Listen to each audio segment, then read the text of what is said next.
So what I've done is, I mean, I'll quickly flash it over on the screen, is I've done some notes on it, which I'll effectively be reading from, but I'll put them on the other screen, and then I will sort of tidy these notes up and I'll dump them in Discord for anyone that's actually interested in looking into fetch.ai.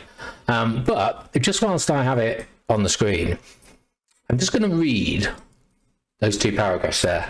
So what is fetch.ai? So fetch.ai is an open source, decentralized digital world and a decentralized autonomous organization, DAO, that uses AI and blockchain technology to create an intelligent and self-organizing digital economy. It aims to provide a decentralized infrastructure for AI-based services and facilitate the creation and execution of smart contracts. The goal of Fetch AI is to enable autonomous agents to make decisions, negotiate, and transact on behalf of individuals and organizations in a secure and transparent manner. It seeks to address the challenges in existing centralized systems, such as lack of transparency, inefficiency, and high transaction costs, by providing a decentralized and autonomous platform, which to me initially sounds like absolutely nothing, but I didn't write that. I actually typed what is fetch.ai into chat GPT, and that is the definition that it gave us. So yeah, I was pretty impressed with that, because as my research sort of goes in, covers all of the main points. Yes, I've gone in a bit more detail, but it just goes to show you how clever chat GPT is. And you know, it was a 5-second wait time, and then just off it went and started doing that. So I could have gone into much more detail, but that was fine. I promise you, I didn't do the rest of the research on ChatGPT. As tempted as I was, and then just palming off as my own, I thought I'll try and do a little bit more.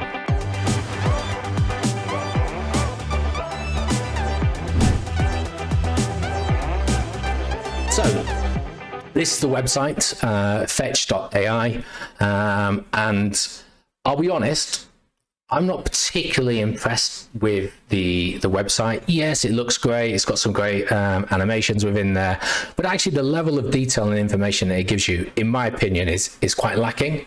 And that might be down to the ambitious nature of what they're trying to deliver within fetch.ai, or they just don't want to reveal it because, you know, they're not too sure how far this thing can go. But for me, it does lack information, and so I had to sort of like read quite a lot about this, watch quite a lot of videos to truly try and understand what it is that they're trying to deliver. But this is the first page. I'll go through socials later, but you effectively got a very, very brief summary of what it's supposed to do, talking about these autonomous economic agents, which we'll go into, its blockchain and why that's important, the fact that it's machine learning, and then there's going to be dApps that effectively are built off that as well. So fine, yeah, you know, a little bit of information goes there, but then there's not too much else. So we go down, there's a stuff on FET, which is effectively the native token. We'll talk about that a little bit later on. So in terms of use, it's where you can get it from, how you can stake it. You can download a wallet, it's a native token now, and you can have a look at the block explorer. It's fine. Learn, so you can then understand what FET is, what their token is, and again, as I said, how it can be staked. So not too much information again here. The technology, so it starts to break down, and we'll go into sort of effectively what the components are of Fetch at the moment. But I just feel it's an awful lot of space. Yes, it's clean, it's clear, but for me to actually try and understand this and sort of dig through white paper bullshit to really try and understand what it is so I can read it back to you, I didn't get anything from the website, and that was for me a little disappointing. As a matter of fact, the roadmap, which we'll talk on again, there isn't one for 2023.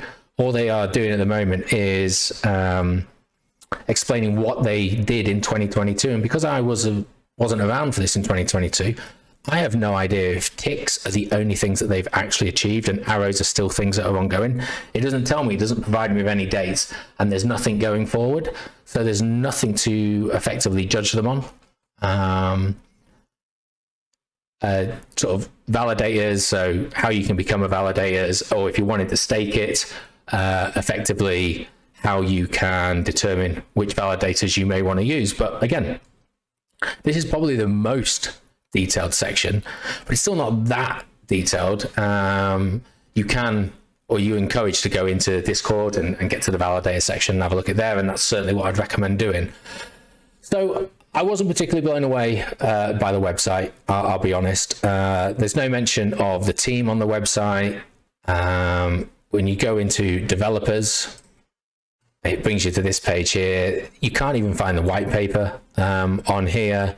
And effectively, you know, learning the concepts, it's not the concepts of fetch.ai, you know, it goes into what is peer-to-peer system, you know, really sort of basic stuff, which, yeah, granted, some of us may not know that, and that's fine, but there's no real focus even on their developer page and their developer documentation page as to explaining what it is that they effectively do. So I was hoping in basics I would get an understanding of what this autonomous, I've even forgotten what it's called now, agent was going to do, but again, it doesn't really go into that. So that's a little disappointing, but it didn't necessarily put me off, and I just wanted to just go off the bat and just say the website could certainly be improved upon. So what actually is, I'll go back onto this graphic, at least there's something moving in the background. I just need to move this across to see if anyone's asked any questions. Okay, yeah, so what does fetch.ai actually look to achieve? What is it trying to deliver? And again, apologies if I'm looking over here, but it's just so I can read my notes and try and get your questions or comments in at the same time. So effectively, it's going to try and utilize blockchain technology alongside AI technology to create that decentralized economy, which again, doesn't necessarily mean anything to anyone right now, but we'll try and go a bit further as to get past a few of those more buzzwords. So it's going to build that decentralized network, which is going to be composed of these autonomous agents, but autonomous economic agents, because the acronym is AEA, that can basically either represent themselves, other individuals, or other services and devices. And how it was sort of linked was that it's going to create a digital twin. So whether that be a service, a person, a product, whatever, there'll be a digital representation of that, which is then effectively uploaded onto the network and can be, you know, utilized for undertaking services, can be utilized for research. There were certainly heavy links initially with this being linked with the metaverse and everything else. So that was certainly where they were looking to go. And they were going to use a permissionless system where these agents can effectively learn on the job or evolve through AI algorithms. And so there's no restrictions or borders in which they can look to develop themselves. And it's made up of three key components. And there was somewhere on here that goes through the three key components, and I haven't got that page. Let me try and find it. It is technology, maybe. I think it is. Right, well, we'll just have to go with my notes instead. So there's the autonomous economic agents that we've already talked about, which we'll try and explain again a little bit more what they are. There's this open economic framework, so there's going to be some sort of network in which you know, there's a payment system in which, you know, services can be undertaken, and then there's these smart ledgers that can effectively record that on the blockchain as well. Now, I am not a computer scientist, so this next bit means nothing to me, but everybody that I saw or wrote about this talked about this being a very positive thing, and it does have some sort of known positives, and that's been that it uses a direct acyclic graph technology, or DAG technology, which again, that doesn't necessarily mean anything to me because I've never tried to build a blockchain technology before, but effectively by using this technology, it enables a network, it enables them to undertake faster transactions, and it provides better scalability than sort of traditional blockchain technology.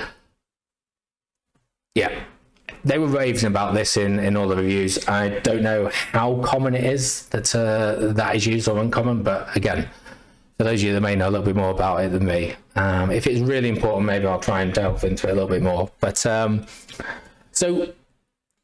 in terms of their consensus protocol, though, and this is where the DAG comes in, they use proof of work, but it's not traditional proof of work that you and I may be familiar with. That traditional proof of work, which requires nodes to download every single block, and then once it wants to add a new block, it adds it to the chain sequentially, and the entire block is carried forward. So that's the traditional way that we know proof of work to work.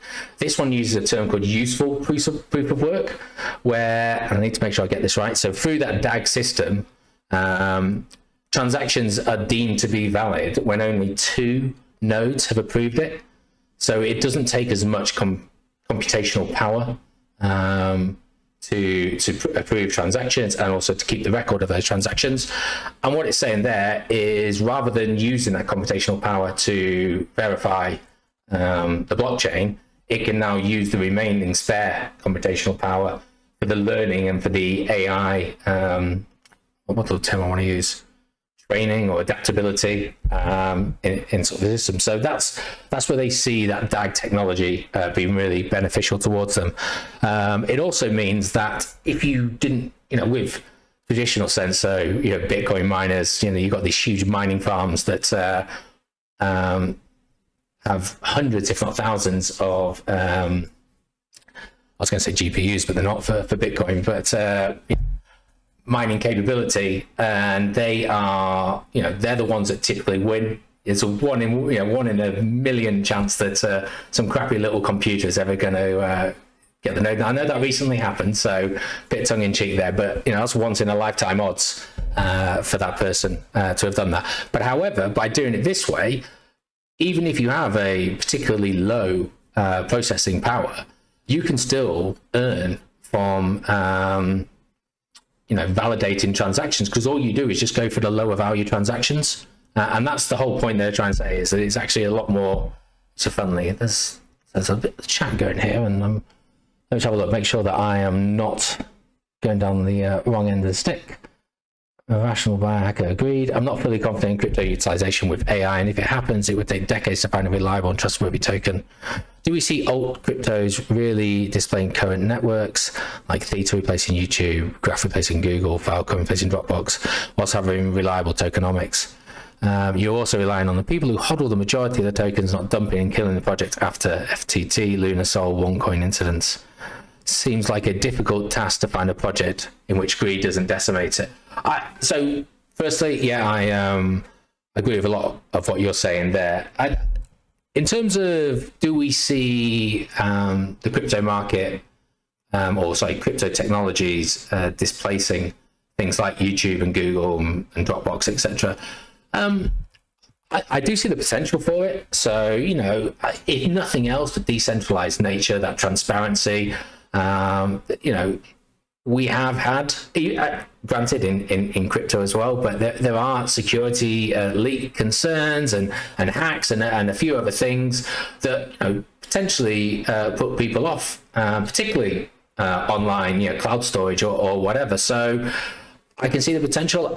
I too kind of question where it is, but I'll be honest, I question a lot of the tokenomics of some a lot of altcoins, and the reason is that it seems to have I'm getting sidetracking here. It seems to have a token or a coin for the sake of having it. It's a native utility token, serves as a payment system within its own network. Well, it just feels like they're just doing that so that they can have a cryptocurrency.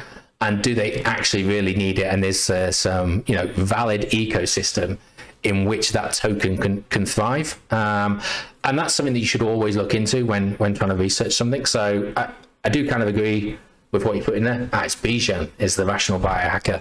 Hey there, Bijan. Right, so I'm just going to go back to where we are here. So let's talk about a real world use. I actually found an example. So back in 2019, this is a UK company based out of Cambridge, and there was a real world application of this which made the news, and I couldn't get the video to play, but I did happen to watch it this one time. And effectively, it was to do with the rail network and transportations. And Fetch had deployed its AI for both the train operators and also passengers to understand not only how congested the network is, but what the impact on their particular journeys for the passengers, or for the train operators, how potential delays may occur on the track. And it was using the data from these autonomous agents or whatever. Now, obviously, the what am I for? The rail companies, they probably paid to have this information provided to them. In terms of the user base, well, we all do it. You jump on a train and there's an opportunity to join the Wi-Fi. You never really bother checking what the T's and C's are, but it's free. And generally anything that's free is because you're the product. And chances are, certainly in this instance, whoever signed up to that with their smartphone allowed for their data to be passed on to fetch.ai. And they were able to see, you know, not only sort of what train they were on, but which carriage and potentially even what seat they were sat on. So they could really understand sort of how busy the trains were. And, you know, that information could then be fed back to you or the companies to understand if they're overcrowded, if they've got spaces, how late they are, and then opportunities for them to either put on additional services or buses. And that, you know, it was held as a pretty good use case. Now, that was back in 2019, I believe. So, you know, it should have come along a long way since then. And we'll have a look at some of the partnerships that they've had. But it actually has already been real world tested, and I'm sure they've made some significant improvements upon that.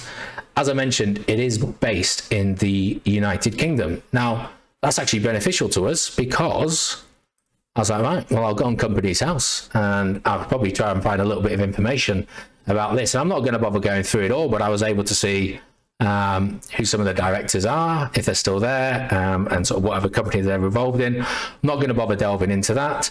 I was able to go into their filing history. I was a bit concerned because they had a, where was it? That's where it was a compulsory strike-off order had been discontinued, but somewhere on here they had, that these strike orders discontinued. I assume it's because they didn't file for their tax at that time. There's no way of necessarily knowing. Oh, here it is, First Gazette. I know it's a strike off, but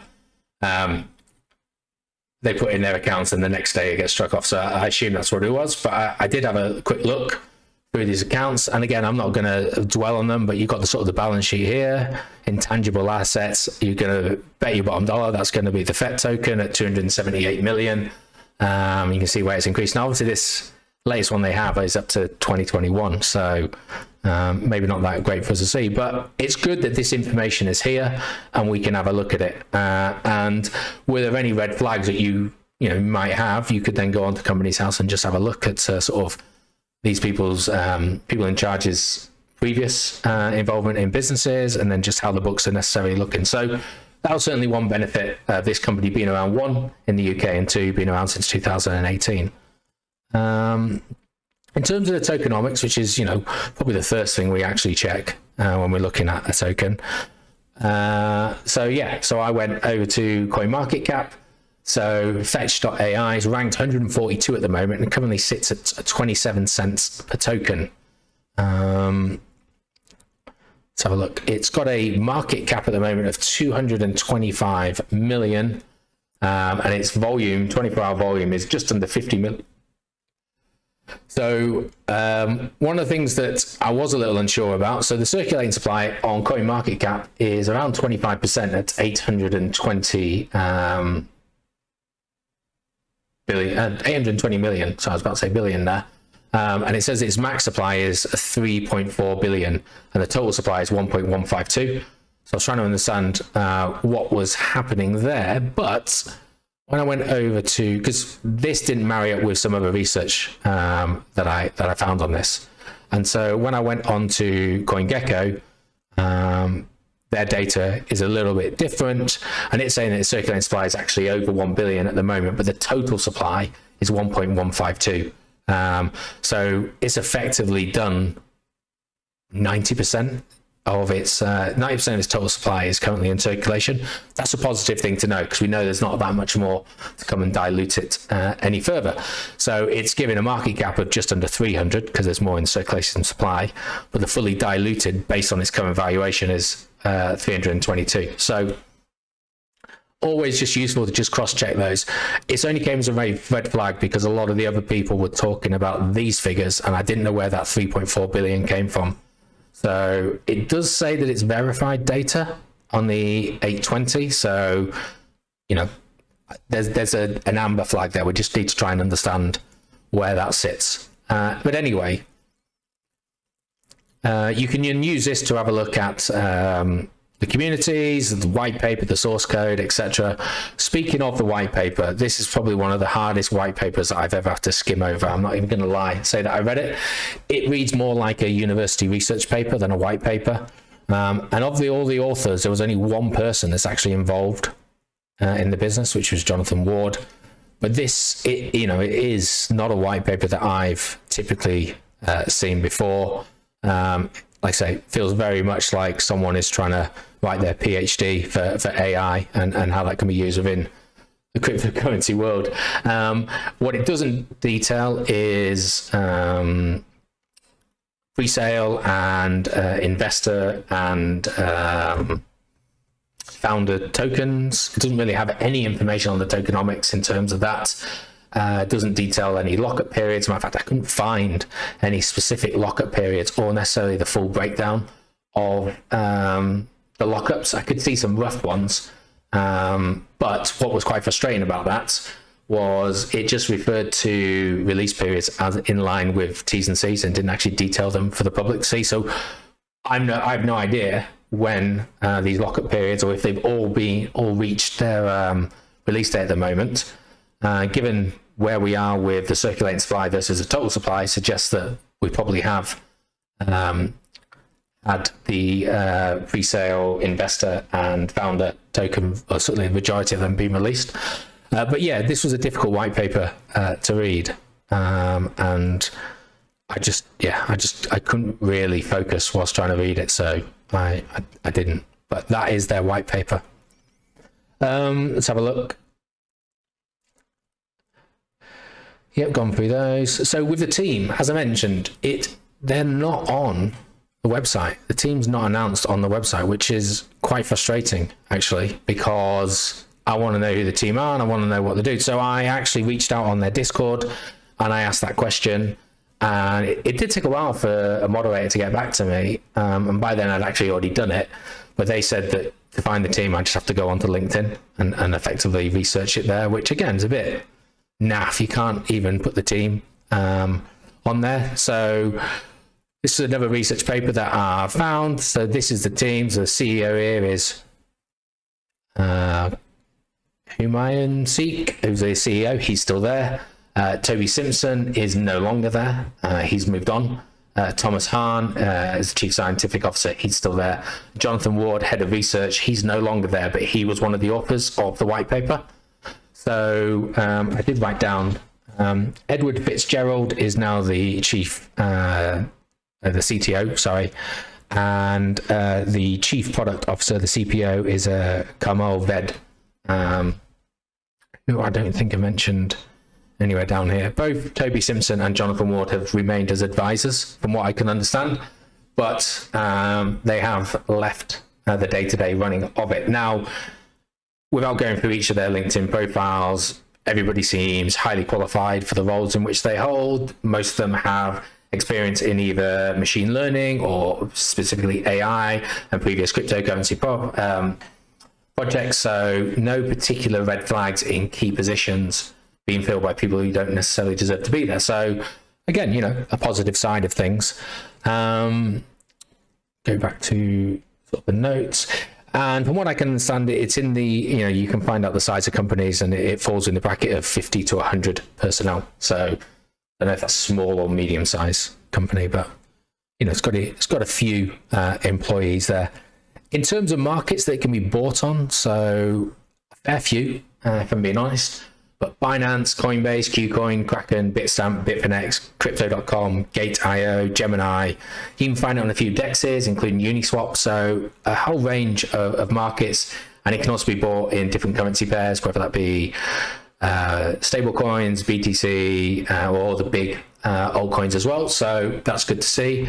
And the reason it's so big on Binance is it actually launched as an IEO, so an initial exchange offering, back in February I want to say, when was it? Gone over. In February 2019. So it's so it's been well supported by Binance through that. From what I understand, the IEO went very well, and the community has effectively picked it up since then. It was originally launched as an ERC20 token. For any of you that are interested in this, it was a standard ERC20 token. It now has its own native token and its own native network. So if you did buy, well, you'd get the native token. Had you bought previously, they are going through the process at the moment of swapping those over. So there's a small post you have to go to. I didn't bother going through it, but if you have it, there's an actual dedicated page within their Discord, or dedicated channel thread within their Discord channel. In terms of price action, let's just go back to the overview and where it was. So if we have a look at all, so yeah, it opened at $41, and then through 2019 it kind of found its bottom in and around, well, it got down as low as sort of $1 1 cent during the COVID dip, and then obviously we started to see that climb up, and without having a look at the price, you can kind of see how through 2021 it followed the rest of the market, just naturally moving up in April and May, coming back down over the summer, and then September, October, before crashing and resetting through 2022. Now this is where the shame is, because at the turn of the year we were back down at sort of 6 cents, 8 cents 1st of January, and we're now sitting at 28 cents. So we've already seen a significant move at the moment, and to actually regain its all-time high, it's only another 3x from where it is. So in terms of potential growth, maybe we've already missed a decent move within that.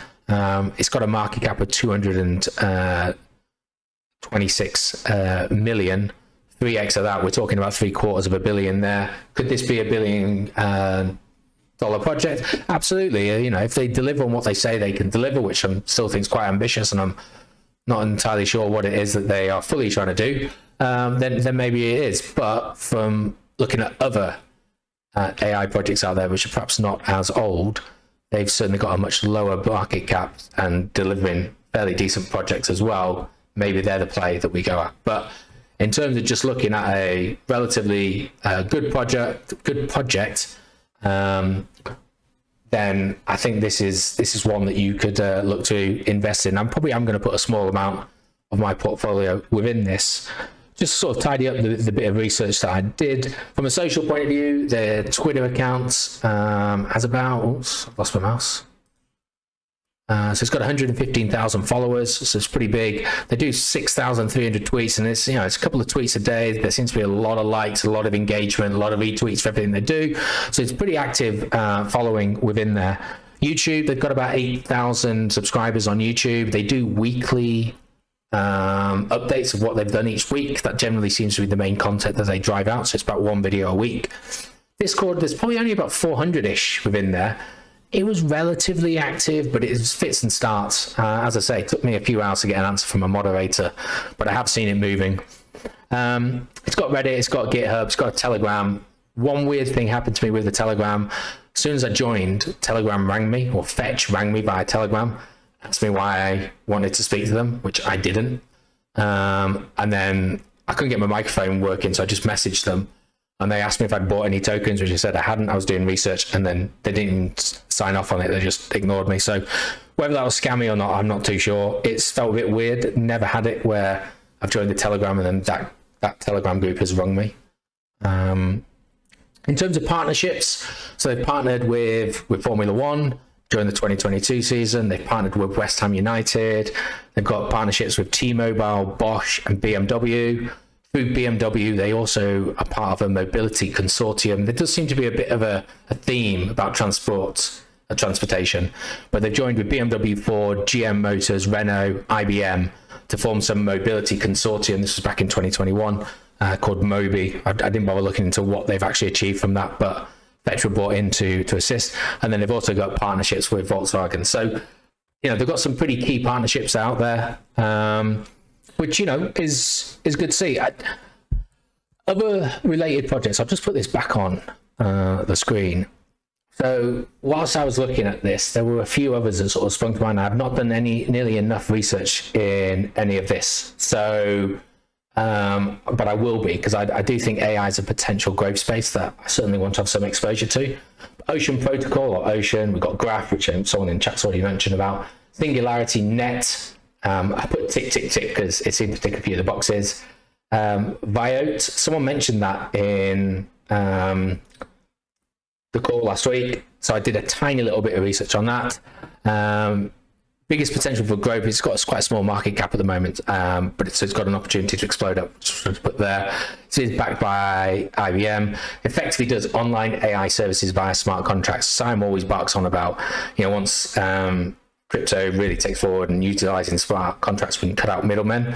And this is exactly what they're focusing on. So using AI technology to deliver legal contracts, to broker deals, to even be a salesperson itself.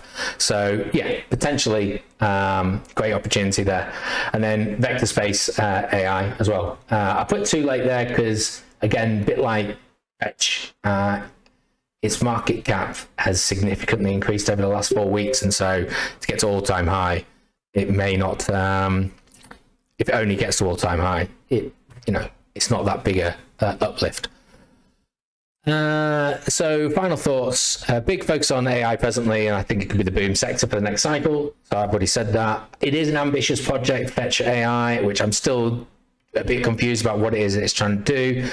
But the majority of the systems, I didn't mention, it does have an ecosystem. So I should go back. So this is one positive thing, I suppose. Where do I find where it's ecosystem?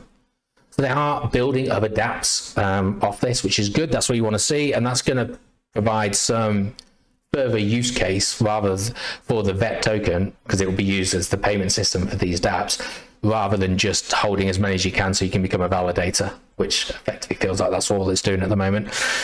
So there's CoLearn, which is a collective learning system. You can go into the website and have a look at them. Axiom, Atomics, Mobilix. I don't know if this is to do with the mobility thing. I'm probably stretching there just because previous acronym was Mobi. But anyway, Katana X, Resonate, Starfleet. There's a DEX. Oh yeah, this is it. Is a decentralized exchange. So they've certainly got some projects in the pipeline, but they are still in development. So they need to be utilizing this time in the bear market to actually bring those to fruition. So whenever we do get out of it, some of these are ready to go, and that use case is there for people to take advantage of during the next push.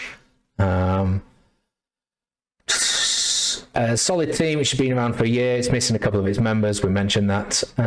Good presence on social medias, daily volume across the exchanges, 50 million. It's not bad for 24-hour volume.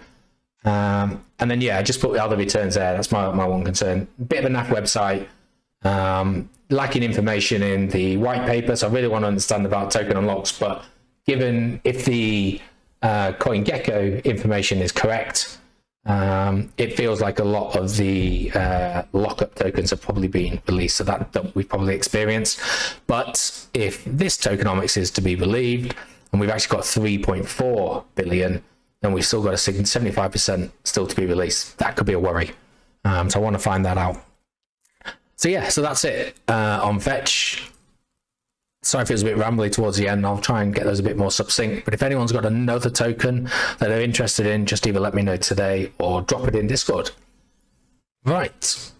I'll put all of these documents and page links in Discord so people can have a look at their own leisure. Okay. Just this was a top 5 AI to buy in 2023. I didn't bother going through it, but Graph's on there, Ocean's on there, Fetch's on there, Singularity Net's on there. So there's a few ones that I'd seen a lot of people talking about. So potential.